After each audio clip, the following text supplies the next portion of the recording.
ভালোবাসা নয় সুখের আবাস ভূমি সুক্ত মরীচিকা।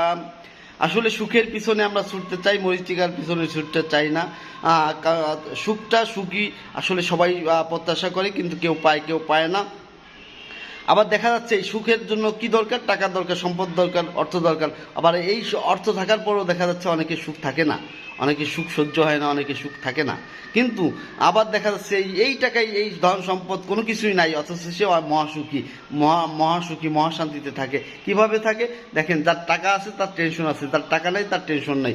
যে মানে দুবেলার দুমুঠো খেতে পারছে, দেখা যাচ্ছে সে শান্তিতে একটা ঘুম দিতেও পারছে। অথচ ধন দৌলত টাকা পয়সার অভাব নেই, মনে টেনশন, কখন কে মেরে দেয়, কখন ঘটে যায়, কখন কোন ক্ষতি হয়, এই যে একটা টেনশন তাদের থাকে। তো আসলে আমরা মহান রব্বুল আলমিনের কাছে চাই, প্রকৃত সুখী হতে চাই, সুখ চাই, প্রকৃত মানুষের প্রতি মানুষের ভালোবাসা চাই, সুখী হতে চাই। জীবনে সবাই সুখী হোক, সুখে থাকুক, ভালো থাকুক, সুন্দর থাকুক, এই প্রত্যাশায় বিদায় নিচ্ছি। আল্লাহ হাফেজ। আপনার সবাই ভালো থাকবেন।